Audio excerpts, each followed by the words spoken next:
Welcome back. A stoush over Olympic venue funding has gone atomic in Queensland, with Gold Coast Mayor Tom Tate labelling Brisbane Lord Mayor Adrian Schrinner a freeloader. Mr Tate has promised to contribute hundreds of millions of dollars in infrastructure for any sporting events moved to the GC. But Mr Schrinner has refused to match the pledge in the Brisbane area, instead pointing to their funding of Olympic transport, services and support. For their take, let's bring in Sunshine Coast Mayor Rosanna Natoli and Liberal MP in WA, just fresh off the presses, Basil Zempilas. Good morning to you. Morning, guys. Rosanna, what about the sunny coast? Should Brisbane and the Gold Coast stop fighting and give you guys more of a bite? What are you going to put up? Well, let's just say that the Olympics is an opportunity to unite us all. That's what it's meant to be, all of us working together. So let's put this aside and just play nicely, shall we? I think that's what we all need to do. Mayors are fiercely passionate about getting the best for their communities. That's absolutely a given. A little bit of jostling is okay. Let's play nicely, shall we? Or maybe the triathlon at Main Beach at Noosa. Well, I think, we do have the marathon at the moment coming to the Sunshine Coast, coming to Alexandra Headland. Let's try and beat that, because it's beautiful, right? And that's what we want. Exactly. Basil, do you think it's appropriate for one mayor to call another mayor a freeloader, being a former mayor? Well, yeah, very good point. Well, yes, mayors are entitled to do whatever they like, of course, and much respect for all of them. I've got a bit of a bet each way here. I mean, Adrian Schrinner is the Lord Mayor of Brisbane. They were awarded the Olympic Games. It typically is the responsibility of the federal and state governments to fund the Olympic Games. And in a sense, Tom Tate, I like both of them, by the way, and I've worked with both of them. Tom Tate trying to get his slice of the action and almost does have to buy his way in. And I think Adrian would argue, well, we spent a lot of money on bridges, a lot of money on other infrastructure. It is their responsibility, state and federal government, to do it. Let's just hope these games go off and go off well. And do we know where the opening ceremony is yet? That's my biggest issue, actually, to be perfectly honest. No, that's TBC. Yeah.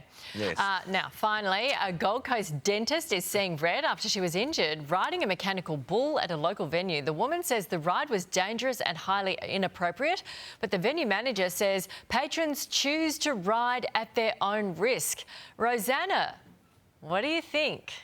Well, can I just say that if you are getting on the back of a bull like that, mechanical or not, you're going to get bucked off. Like, really, I'm a bit surprised that anyone is surprised about that. So, have you done this, Rosanna?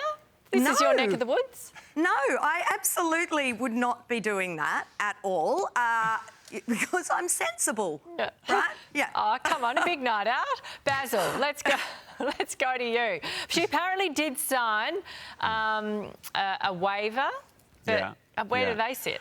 I've got to say, looking at that footage now, I'm surprised they actually still exist, those things. I mean, with all OH&S and every other rule that everybody signs up to everywhere in life, it actually does look dangerous, doesn't it? And it's hard, imagine what it could do to your neck if you hit a table or something, your back. So I reckon their days may be numbered. And what's the peach emoji, by the way, on the iPhone footage that got released? It's to protect her modesty, It's Basil. a modesty, It's a modesty peach. Oh, yes. I see. Okay. Well, fair enough then. It's the magic of television, Basil.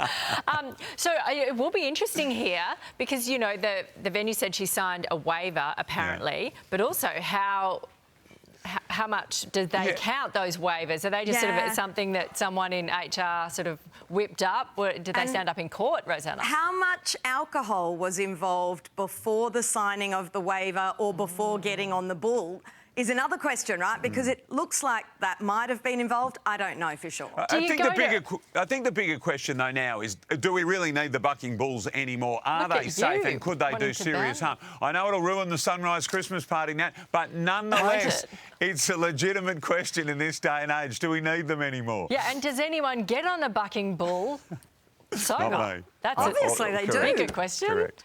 I don't know. There's so many questions. We're going to follow this story, though. I can promise you. Yeah, stay on it. Thank you both All for the your big issues here. insight.